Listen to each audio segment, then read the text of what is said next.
आप देख रहे हैं BNM भारत लाइव। नमस्कार, स्वागत है आपका BNM भारत लाइव में। बुलंदशहर एसपी को शिमला देवी पत्नी अभय सिंह ने प्रार्थना पत्र देकर बताया कि मेरे पुत्र की 10 साल पहले शादी हुई थी। हम लोग सियाड़ा के बरेली वासुदेवपुरम थाना शरण के रहने वाले हैं। पुत्र सचिन की शादी निशा पुत्री श्री चंद के साथ छायसा थाना फरीदाबाद से हिंदू रीति रिवाज के साथ हुई थी।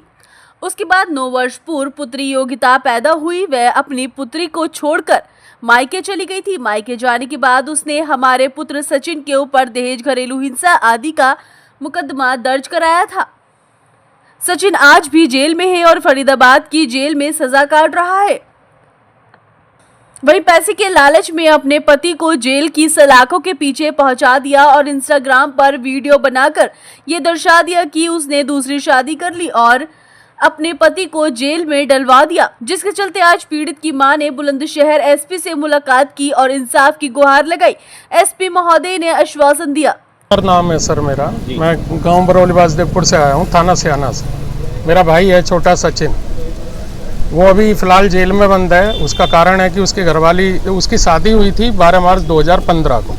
उसके बाद से ही वह लड़की इंस्टाग्राम पर रील वगैरह बनाती थी और भाई से तो दुर्व्यवहार करती थी, फैमिली के साथ भी रिलेशन अच्छे नहीं थे वो। और उसके बाद उन्होंने क्या किया, जब एक बेटी हुई थी, बेटी है साथ में ही है अभी, और ये इंस्टाग्राम के कुछ हमारे पास में प्रूफ भी हैं उसकी आईडी के।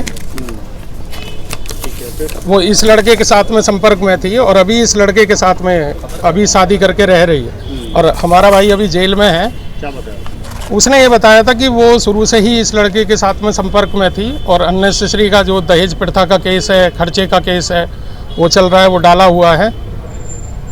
और इसमें आप एसएसपी साहब से मिले क्या बात? एसएसपी साहब ने बोला है कि पुलिस अपनी कार्रवाई करेगी। इससे पहले भी हम थाना सियाना गए थे, हमारी एप्लीकेशन फाड़ दी थी 29 जनवरी को, मैं और मेरी मम्मी गए थे। उसके बाद हमने 1076 पे भी कॉल किया था, तब भी वहाँ पर भी बस यही हुआ कि भाई हम कुछ नहीं कर सकते इस मामले में, ये मामला फरीदाबाद का, ये बोल करके हमको वापस भेज दिया गया था वहाँ से भी। अभी भी भाई जेल में ही है, बस इंसाफ चाहते हैं, क्योंकि हिंदू एक्ट के तहत में एक शादी में रहते हुए दूसरी शादी करना वो सही नहीं है। और उनका पूरे परिवार का यही चल रहा है कि हमको खर्चा दीजिए। अभी हम सैटरडे को गए थे उसको छुड़ाने के चक्कर में, तब जिस लड़के से उसने शादी की है उसका भाई आया था, उसका नाम है रूपेश। उसने हमें धमकी दी, या तो आप पैसे दे करके इस केस को निपटा लीजिए, अदरवाइज हमारे पास में बहुत ताकत है कि हम, बहुत नंबर है उनका भी है और पूरा एड्रेस हमने रिपोर्ट में दिया हुआ है जहाँ पर शादी की हुई। क्या नाम है आपका? अमित कुमार।